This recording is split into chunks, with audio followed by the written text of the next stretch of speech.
Welcome back, students. So up to last lecture, we completed Coulomb's law, formula for Coulomb's law, and we have taken some basic sums related to the Coulomb's law. In this video, we are discussing some advanced questions, okay, on Coulomb's law. तो start करते हैं. लिखिएगा first question को. Two charged particles are kept in the air with a separation r, small r, okay. Two charged particles are kept in the air with a separation small r. Force on each particle is capital F.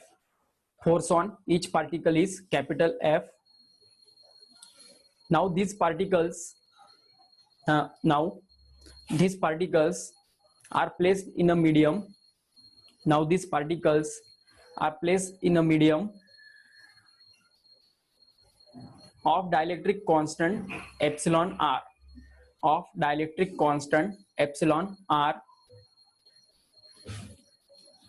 So what should be the distance between particles?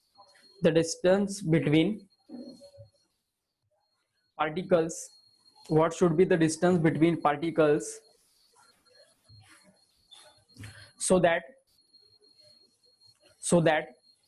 force on each particle is again F, so that force on each particle is again F, so that the force on each particle is again F. देखो अब question क्या दिया है, दो particles है, अब उनका आप कोई भी चार्ज ले सकते हो उनका. सपोज दो charge particle Q1 and Q2 उनके ऊपर चार्ज रहेगा, okay, are kept in the air with a separation small R. तो इनको हम एयर में प्लेस कर रहे हैं और उनके बीच का सेपरेशन क्या रहेगा, स्मॉल आर रहेगा, ओके. तो उन्होंने क्या किया है, अब यही दो पार्टिकल्स को लिया है, यही दो चार्ज पार्टिकल्स को लिया है और एक दूसरे मीडियम में रखा है आप Q1 एंड Q2, ओके. ये दो चार्जेस है और अब जो इस कंडीशन में जो डिस्टेंस रहेगा वो r डैश रहेगा, ओके. तो यहाँ पर एप्सिलॉन r का वैल्यू कितना दिया है उन्होंने, मतलब डाइलेक्ट्रिक कांस्टेंट का वैल्यू एप्सिलॉन r दिया है और यहाँ पर डाइलेक्ट्रिक कांस्टेंट एप्सिलॉन r का वैल्यू 1 है, क्योंकि ये एयर में है, ओके. ये एयर में है और ये मीडियम में है. तो हमें r डैश का वैल्यू निकालना है, ओके. r डैश का वैल्यू कब निकालना है, जब इस केस का और इस केस का फोर्स जब इक्वल रहेगा. सो फॉर दैट, ओके, तो उस वक्त हमें r डैश का वैल्यू निकालना है, ओके.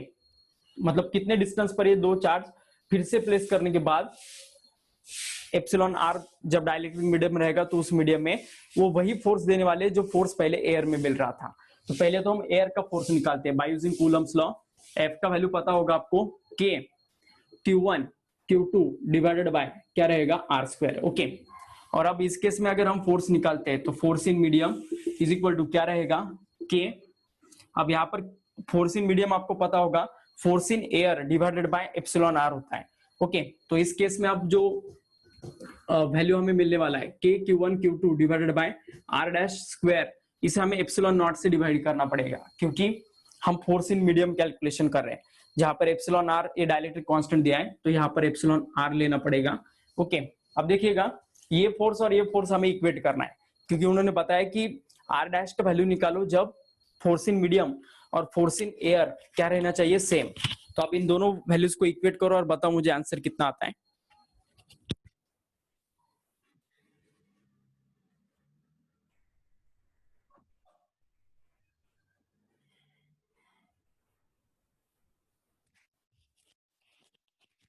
तो अगर हम इन दोनों वैल्यूज को अगर इक्वेट करते हैं, Fm and F air, okay, ये F एयर का वैल्यू है.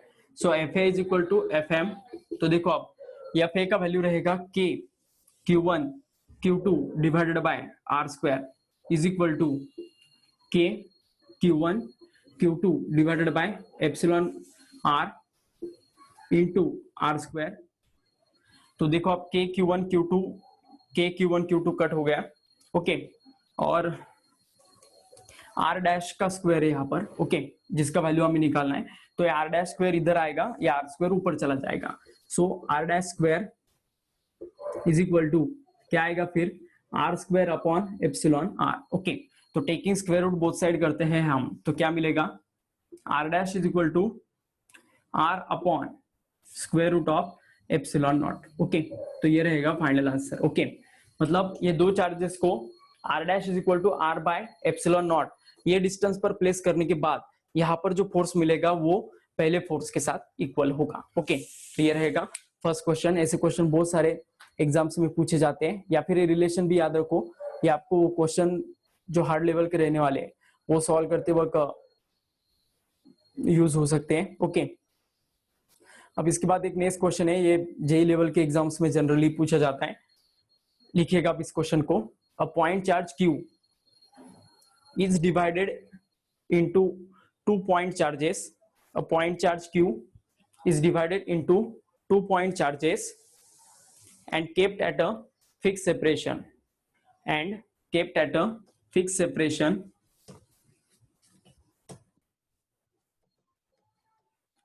Kept at a fixed separation. What should be the value of each fraction? What should be value of each fraction so force between them becomes maximum? So force between them becomes maximum. ये question याद रखना आपको, gravitation में भी आ सकता है। वहां पर हम मास को डिवाइड करेंगे, यहाँ पर आएगा तो चार्ज को डिवाइड करना पड़ेगा। ओके, सेम लॉजिक का क्वेश्चन है ये। ओके, जो आपको दोनों भी टॉपिक में पूछा जा सकता है। ओके, वहां पर ग्रेविटेशन में क्या पूछा जाता है कि कैपिटल या मास रहने वाला एक ऑब्जेक्ट है, उसे हम दो मास में स्प्लिट कर रहे हैं, तो बताओ स्प्लिटिंग कैसा होना चाहिए जिस कारण उन दोनों के बीच का ग्रेविटेशन फोर्स मैक्सिमम हो। यहाँ पर हमें सिर्फ वही क्वेश्चन चार्ज के अकॉर्डिंग दिया है। Okay, so here Q amount का एक चार्ज है, इमेजिन करो। ओके, तो इसे हमें दो पॉइंट चार्ज में डिवाइड करना है। ओके, क्यू ये बड़ा चार्ज है जिसे मुझे मतलब सेपरेट करना है। ओके, सेपरेट हम कैसे भी कर सकते हैं, ये बड़ा ले से एक पार्ट बड़ा ले सकते हैं, दूसरा पार्ट छोटा, या फिर दूसरा पार्ट बड़ा पहला पार्ट छोटा, मतलब अलग अलग कॉम्बिनेशन से हम इसे सेपरेट कर सकते हैं। ओके, सो हियर तो हम इमेजिन करते हैं कि उसका जो पहला और ये दूसरा, ये दो पार्ट्स में हम स्प्लिट कर रहे हैं। This is one point charge, we are dividing this point charge into two charges. Okay, तो हम इमेजिन करते हैं कि उसका जो फर्स्ट वाला फ्रैक्शन रहेगा वो x रहेगा, तो डेफिनेटली दूसरा वाला फ्रैक्शन q माइनस एक्स रहेगा। Okay, is it okay and clear to all of you? तो हम इस वे से इसे सेपरेट कर रहे हैं। ओके, तो इस कंडीशन में हमें मैक्सिमम फोर्स कब आएगा ये हमें निकालना है, और फिक्स सेपरेशन के ऊपर रख रहे हैं हम, तो एट द टाइम हम फिक्स सेपरेशन को इमेजिन करो हम d से एज्यूम कर रहे हैं, इन दोनों के बीच का जो फिक्स सेपरेशन रहेगा वो d रहेगा। तो यहाँ पर अच्छे से देखिएगा हमारा वेरिएबल चार्ज है, दैट इज x। ओके, तो अगर आपको किसी भी फंक्शन का मैक्सिमम वैल्यू अगर निकालना हो, मैंने आपको मैथमेटिकल टूल्स में पढ़ाया होगा जरूर कि अगर किसी भी फंक्शन का अगर मैक्सिमम वैल्यू आपको निकालना हो तो उसके डेरिवेटिव को आपको जीरो के साथ इक्वेट करना पड़ता है, तो उस चीज का आपको मैक्सिमम वैल्यू मिल जाता है। पहले तो हम इसका फोर्स का वैल्यू निकालते हैं। Force between this two fraction is given by F is equal to K Q1 Q2, तो Q1 का वैल्यू x होगा, Q2 का वैल्यू Q माइनस एक्स होगा, के Q1 Q2 divided by r square, r की जगह हम अब d ले रहे हैं तो d स्क्वायर ले लो। Okay, is it okay and clear to all of you? अब देखिएगा this is the value of force between this two fraction, ये दो फ्रैक्शन के बीच में जो फोर्स रहेगा ये उस फोर्स का वैल्यू रहेगा। अब हमें विथ रिस्पेक्ट टू चार्ज इसे डेरिवेट करना है फोर्स को, और उसके डेरिवेटिव को जीरो के साथ इक्वेट करना है। ओके, तो क्या करना है, मतलब हमें D F by D x इसका वैल्यू हमें जीरो के साथ इक्वेट करना है। डी बाई डी एक्स मतलब is the fraction of charge. Okay, तो चार्ज के साथ हम फोर्स को डेरिवेट कर रहे हैं और इसके डेरिवेटिव को जीरो के साथ इक्वेट करना है।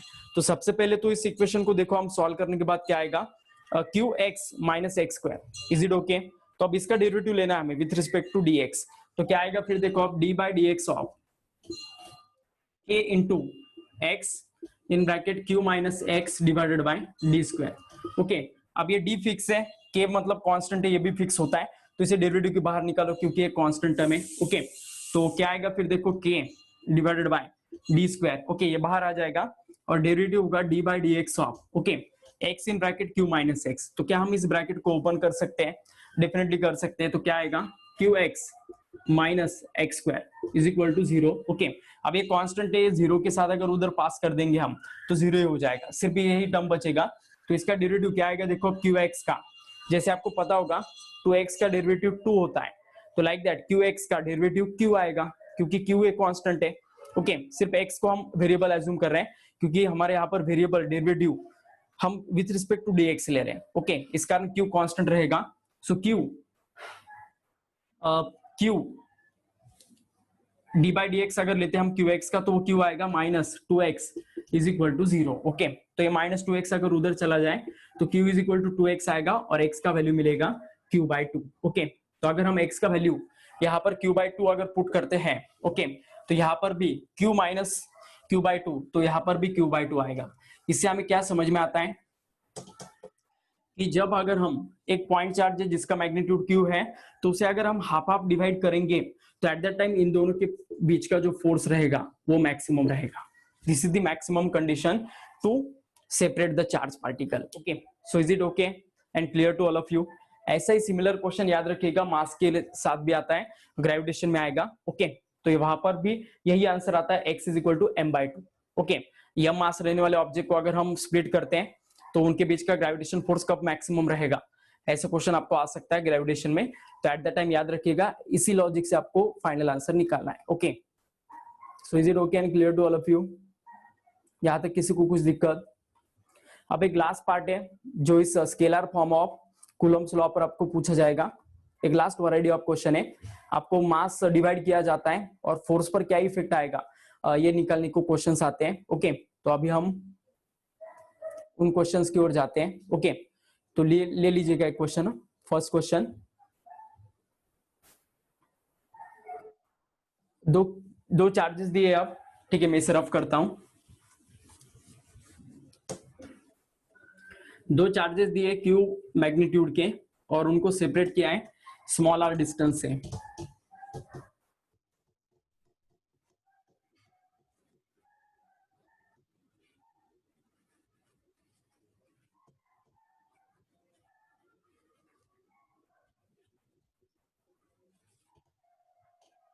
शेयर तो दो चार्जेस दिए, ये क्यू है ये भी क्यू है। ओके और दोनों के बीच का डिस्टेंस रहेगा स्मॉल आर। ओके तो force on each particle is F. Okay हर एक पार्टिकल पर फोर्स एफ है। अब इसके बाद क्या क्या है देखो, आप लिख लीजिए इस क्वेश्चन को। At first draw this diagram. Okay ये हमारा थर्ड क्वेश्चन है। At first draw the diagram.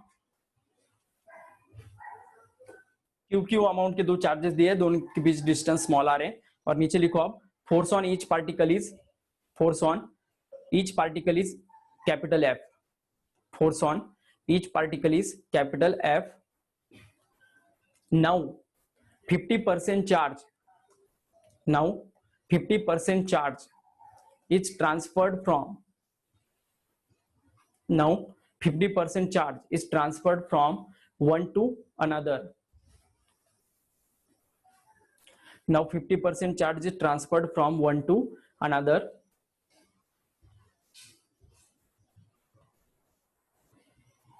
Calculate the force, calculate the force on this particle. Okay तो जो न्यू फोर्स होगा वो हमें कैलकुलेशन करना है। Calculate the force on this particle. Okay मतलब आफ्टर ट्रांसफर आपको फोर्स निकालना है। ओके बिफोर ट्रांसफर देखो अब इनके बीच का फोर्स क्या रहेगा, ऐसा एक क्वेश्चन मैं आपको एक्सप्लेन करके देता हूँ, बच्चे वाले क्वेश्चंस आपको सॉल्व करने हैं। ओके पहले क्यू और क्यू अमाउंट का चार्ज दिया है, दोनों के बीच का डिस्टेंस स्मॉल आर है, तो उनके बीच का फोर्स क्या आएगा, F is equal to K into Q square. Q square Q, दोनों का मैग्नीट्यूड सेम है, क्यू इंटू क्यू क्या हो जाएगा Q square. So K into Q square divided by R square. Is it okay? तो ये रहेगा before transferring 50% charge force is F is equal to K Q square divided by R square. After transfer of charge इनका new charge क्या हो जाएगा, देखो इसका 50% charge इसको ट्रांसफर किया है, इसका टोटल चार्ज क्यू है तो इसका 50% चार्ज कितना होगा q/2, मतलब इसका q/2 चार्ज हमें लेना है और वो यहाँ पर ट्रांसफर करना है। तो अब यहाँ पर कितना चार्ज बचेगा न्यू कंडीशन में q/2। Is it okay? इसका 50% चार्ज मतलब q/2 है जो हमने यहां से लेकर यहाँ पर पुट कर दिया है, इसमें ऐड कर दिया है। तो यहाँ पर पहले q था, अब उसमें अगर q/2 ऐड हुआ तो अब न्यू चार्ज इसका कितना होने वाला है 3q/2। Is it okay? पहले ये q चार्ज था, इसमें अब इसका 50% मतलब q/2 ऐड हुआ तो कितना होगा ये 3q/2। ओके तो सेपरेशन वही रखा है उन्होंने, देखो अच्छे से मेंशन किया उन्होंने। ओके सेपरेशन वही है, सेपरेशन के बारे में कुछ बोला नहीं है उन्होंने, तो सेपरेशन एज इट इज रखना है। और इस केस में आप फोर्स निकालना है। ओके, तो इस केस से जो फोर्स है, चार्ज चेंज होने से फोर्स चेंज हो जाता है, तो इस कारण इस फोर्स को हम इमेजिन करो कि F1 से इंडिकेट करते हैं। ये पहले केस का फोर्स F था, अब ये दूसरे केस का फोर्स F1 रहेगा।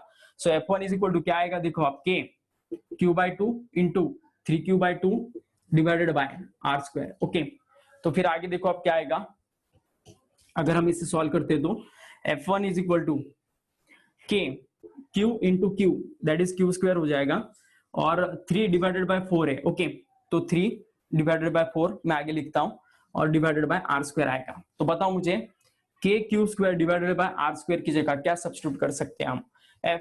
तो फाइनली आंसर आ जाएगा इसका F1 is equal to 3/4 into F। So this is the final answer. Okay, is it okay and clear to all of you?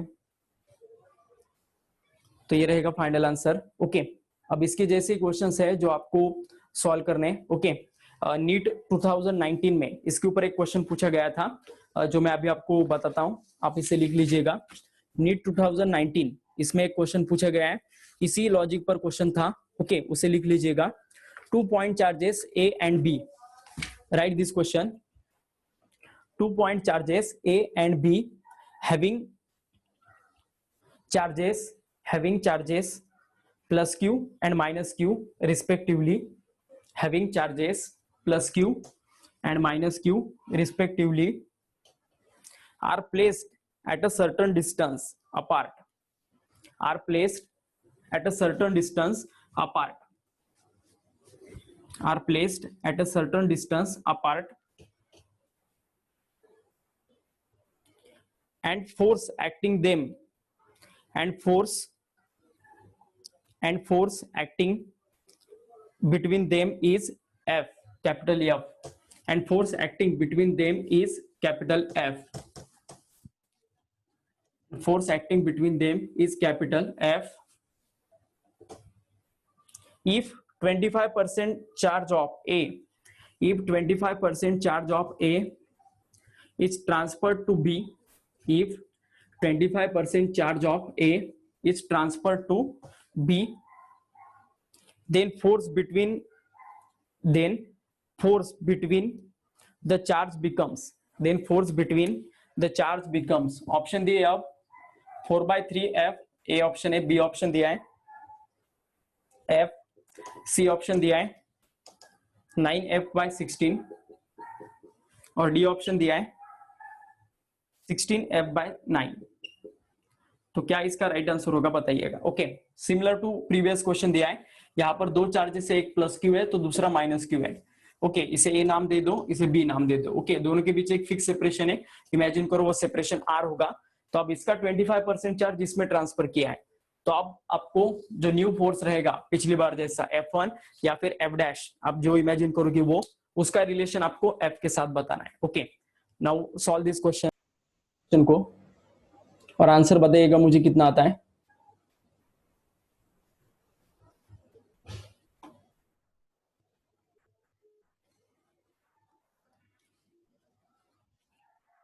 %25 charge of A is transferred to the B, then find the force between them.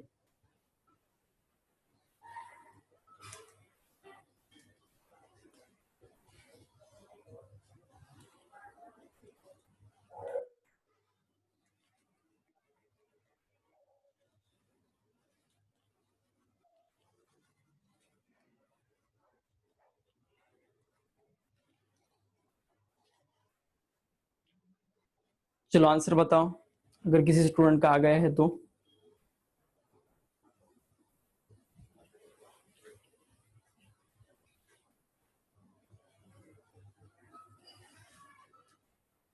ज्यादातर NEET में आपको इसी section पर questions पूछे जाते हैं, तो अच्छे से सॉल्व कीजिएगा इसे।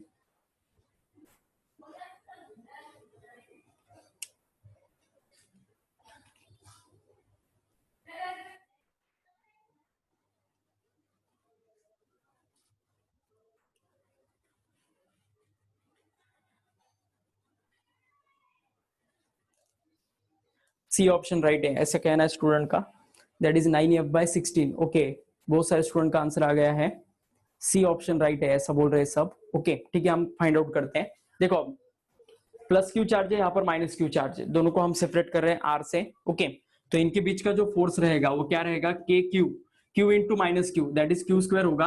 ओके लगा तो हम माइनस साइन दे देते हैं, minus K Q square divided by R square. This is the force between them previously, okay before transferring charge. अब अगर हम इसका 25% चार्ज, इसका 25% मतलब कितना होगा, क्यू बाय 4। अगर इसका 100% चार्ज क्यू है तो इसका 25% चार्ज कितना होगा, क्यू बाय 4। ओके तो अगर क्यू बाय 4 चार्ज हम यहां से यहां ट्रांसफर करते हैं, ओके तो इसके ऊपर नेक्स्ट केस में चार्ज बन जाएगा minus Q plus Q by 4। Okay और उतना ही चार्ज हमें इससे कम भी करना पड़ेगा। ओके यहाँ पर हम एज इट इज क्यू नहीं रख सकते, तो इस क्यू में से क्यू बाय 4 चार्ज निकल गया, तो अब इस पर कितना बचेगा, Q minus Q by 4। Is it okay? इसका 25% चार्ज मतलब क्यू बाय 4, तो इसमें से वो कम करना है और इसमें वो बढ़ाना है। ओके तो क्यू में से 25% चार्ज निकल गया तो क्यू माइनस क्यू बाय 4, और इसमें वो ऐड होने वाला है, so minus Q plus Q by 4। Okay तो अब न्यू चार्ज क्या आने वाला देखिएगा, इसका चार्ज आएगा 3q बाय 4, क्रॉस मल्टीप्लाई करो इसे तो न्यू चार्ज मिलेगा ए का, that is 3q by 4। Okay और बी का क्या रहेगा, आप देखो इनका सेपरेशन एज इट इज रहेगा अब, क्योंकि सेपरेशन के बारे में उन्होंने कुछ नहीं बताया। So minus 4q plus q divided by 4, तो आंसर आएगा इसका माइनस 3q बाय 4। तो आप ये न्यू चार्जेस रहने वाले। अब इनके बीच हमें फोर्स निकालना है, दैट इज एफ डैश रहेगा। So F dash is equal to क्या आएगा, देखो अब यहाँ पर भी देखो एक प्लस है एक माइनस है, इस कारण रिजल्टेंट माइनस आएगा, माइनस के इंटू क्यू स्क्वायर। ओके अब देखो पहले क्यू का वैल्यू 3q बाय 4 है और दूसरे का माइनस 3q बाय 4 है। ओके तो ठीक है, बाद में हम माइनस पुट करते हैं डिवाइडेड बाय आर स्क्वायर। तो देखो आप 3 by 4 into 3 by 4 that is 9 by 16 हो जाएगा। ओके तो 9 बाय 16 और माइनस साइन होगा क्योंकि ये प्लस माइनस है, so minus 9 by 16 K Q square divided by R square है। तो ये माइनस यहाँ पर न लिखते हुए मैं यहाँ पर लिखता हूँ, तो बताओ minus K Q square divided by R square का वैल्यू क्या है, एफ है। तो हम फाइनल आंसर क्या पुट कर सकते हैं, F dash is equal to 9 by 16 into F, तो ये रहेगा हमारा final answer. Okay so is it okay and clear to all of you? समझ में आ गया आपको यहां तक ये क्वेश्चन? Is it okay?